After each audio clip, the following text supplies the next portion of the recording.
2026 குரு பெயர்ச்சி வச்சு செய்யுமா?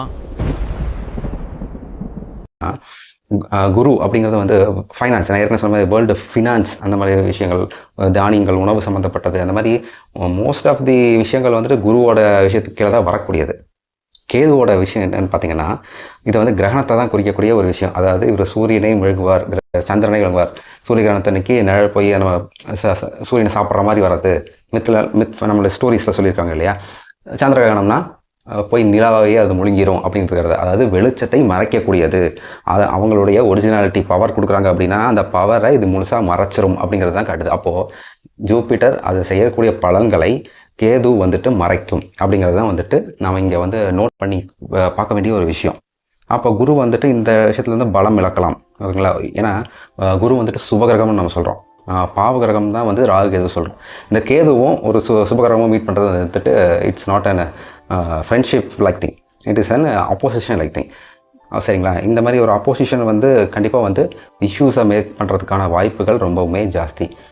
அதாவது இந்த அக்டோபருக்கு அப்புறம் பார்த்திங்கன்னா கொஞ்சம் வந்துட்டு அக்டோபர் டு டிசம்பர் எல்லாம் பார்த்திங்கன்னா கிட்டத்தட்ட ரொம்ப கொஞ்சம் மோசமாக இருக்கக்கூடிய காலங்கள் அப்படிங்கிற மாதிரி ஏற்கனவே நம்ம கிரைசிஸில் இருக்கோம்.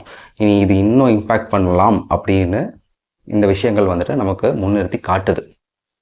ஸோ இந்த நவம்பர் மாதம் குரு பகவான் கேது பகவானும் ஃபஸ்ட் டைம் மீட் பண்ணதுக்கப்புறம், அதாவது இந்த இதில் நல்லா நோட் பண்ணிக்கோங்க, இவங்க 3 வாட்டி மீட் பண்ண போகிறாங்க. இப்போ தான் ஃபஸ்ட் டைம் மீட்டிங்னு நம்ம பார்த்துட்டோம் நவம்பர் மாதத்தில், சரிங்களா. அதுக்கப்புறம் கடகராசிலேருந்து ஜூபிட்டர் வந்துட்டு டுவர்ட்ஸ் சிம்ம ராசிக்குள்ளே என்ட்ரு ஆகிறாரு. அப்போ வந்து கேது ஒரு வாட்டி மீட் பண்ணியாச்சு. இப்போ சிம்ம ராசியில் இருக்கார். சிம்ம ராசியில் 13 டிசம்பர் 2026 வக்ரம் ஆகிறார். அதாவது ரெட்ரோகிரேட் மோஷனுக்கு போகுது ஜூபிட்டர். குரு பகவான் ரெட்ரோகிரேட் மோஷன் போகிறார், அதாவது பேக்வர்ட்ஸ் டுவர்ட் ரிவர்ஸில் போகிறாரு. நம்மளோட ஆஸ்ட்ராலஜி படி வந்து ரெட்ரோகிரேட்னா ரிவர்ஸில் போகிறாரு அப்படிங்கிறது குறிக்கிது. ரெட்ரோகிரேட் ஆகி 25 ஜனவரி 2027 மறுபடியும் கடகராசிக்குள்ளே போகிறார். சிம்ம ராசியிலேருந்து மறுபடியும் ரிவர்ஸில் ஆகி கடகராசிக்குள்ளே என்ட்ரார். அப்போது மறுபடியும் கேது அங்கே உட்காந்துருக்கிறாரா, 2வது வாட்டி மீட் பண்ணுறாரு. ஏற்கனவே ஃபஸ்ட் என்ன பார்த்தோம், கேது வந்து சிம்ம ராசியிலேருந்து கடகத்துக்கு போகிறாரு. ஜூபிட்டர் கடகத்துலேருந்து சிம்மத்துக்கு வரும்போது மீட் பண்ணிட்டாங்களா. மீட் பண்ணி ஃபஸ்ட் மீட்டிங் நவம்பரில் முடிஞ்சாச்சு. இப்போ 2வது மீட்டிங். இப்போ கரண்ட்லி சிம்ம ராசியில் ஜூபிட்டர் இருக்கார், கடகராசியில் கேது இருக்கார். ரெட்ரோகிரேட் ஆகி ஜூபிட்டர் மறுபடியும் போகி மீட் பண்ணுறாரு. யார் கூட, கேது கூட. இது 2வது மீட்டிங். நம்ம ஏற்கனவே சொல்லியிருக்கோம், ஒரு சுபகிரகம் ஒரு பாவகிரகம் மீட் ஆனால் எப்படி இருக்கும், கான்சிக்வன்சஸ் எப்படி இருக்கும். இது 2வது மீட்டிங். இன்னும் இதோட முடியல, இன்னொரு மீட்டிங் வேறு இருக்குது. இந்த மாதிரி ஸோ 2 வாட்டி மீட் பண்ணிட்டாங்களா. அடுத்தது 13 டிசம்பர்லேருந்து 12 ஏப்ரல் வரைக்கும், 12 ஏப்ரல் 2027 வரைக்கும் ஜூபிட்டர் ரெட்ரோகிரேடில் இருக்கும். அதாவது வக்ரமாக இருக்கக்கூடியது வந்துட்டு இருக்கக்கூடியது அதுதான். அதுக்கப்புறம் மறுபடியும் எப்போ நார்மல் ஆகிறாருன்னா 13 ஏப்ரல், அதான் 13th ஏப்ரல் அன்றைக்கி தான் வக்ர நிலையிலிருந்து ஆர்டினரி ஸ்ட்ரைட்டாக போகக்கூடிய சாதாரண நிலைக்கு மாறக்கூடியது வந்துட்டு 13 ஏப்ரல் 2027 கடகராசியில். ஸோ இப்போது எகைன் இப்போ என்ன, ரெட்ரோகிரேட்னா ரிவர்ஸில் போயாச்சு. ரிவர்ஸில் போய்ட்டு மறுபடியும் ஸ்ட்ரைட் ஆகிறார். ஸோ கடகராசிலேருந்து மறுபடியும் சிம்ம ராசிக்கு ட்ராவல் ஆகிறாரு. எப்போ, 13 ஏப்ரலுக்கு அப்புறம். அப்போ மறுபடியும் கேது கூட மீட்டிங். இது 3rd. 3 வாட்டி மீட் பண்ணுறாரு கேது கூட, சரிங்களா. அப்போ நீங்கள் எடுத்துக்கிட்டிங்கன்னா 13 டிசம்பர் டு 12 ஏப்ரல் வரைக்கும் கொஞ்சம் நம்மளுடைய டெசிஷன்ஸ் எல்லாம் எடுக்கிறது கேர்ஃபுல்லாக எடுக்கணும்.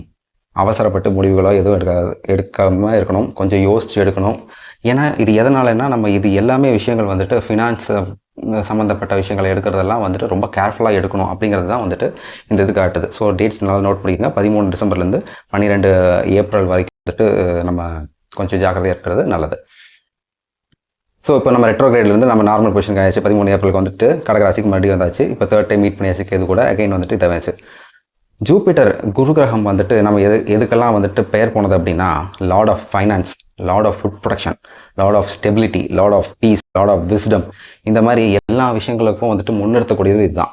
இந்த போன 13 டிசம்பர் 2026 12 ஏப்ரல் 2027 வரைக்கும் காலகட்டங்களில் இது எல்லாமே வந்து ஷேட்டர் ஆகிறதுக்கான வாய்ப்புகள் வந்து ஜாஸ்தி அப்படிங்கிறது தான் வந்து இந்த விஷயங்கள் நம்ம கொஞ்சம் ரிசர்ச் பண்ணி பார்த்தோம்னா நம்மளால் அண்டர்ஸ்டாண்ட் பண்ணிக்க முடியும். ஸோ இந்த விஷயங்கள் வந்துட்டு நம்ம வரும் காலத்தில் தான் வந்துட்டு எப்படி இருக்க போகுதுன்னு லைவாக பார்க்க போகிறோம்.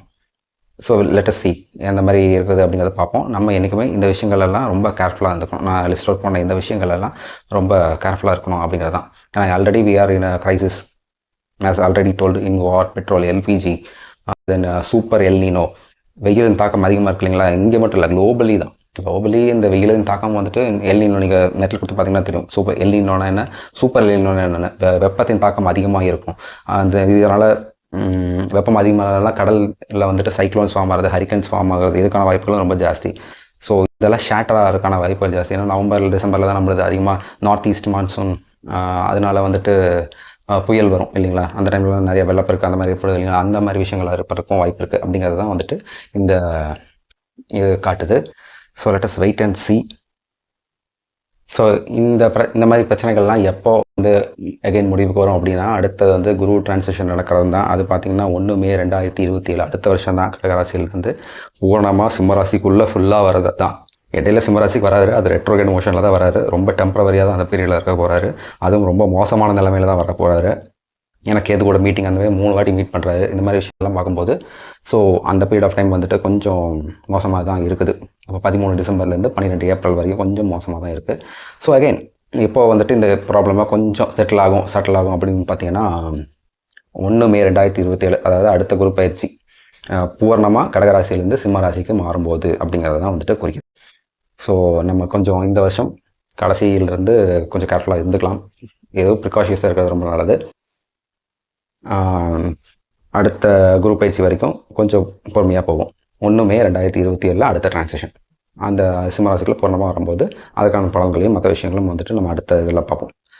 ஸோ தேங்க்யூ ஃபார் வாட்சிங் and this is astrologic lab channel.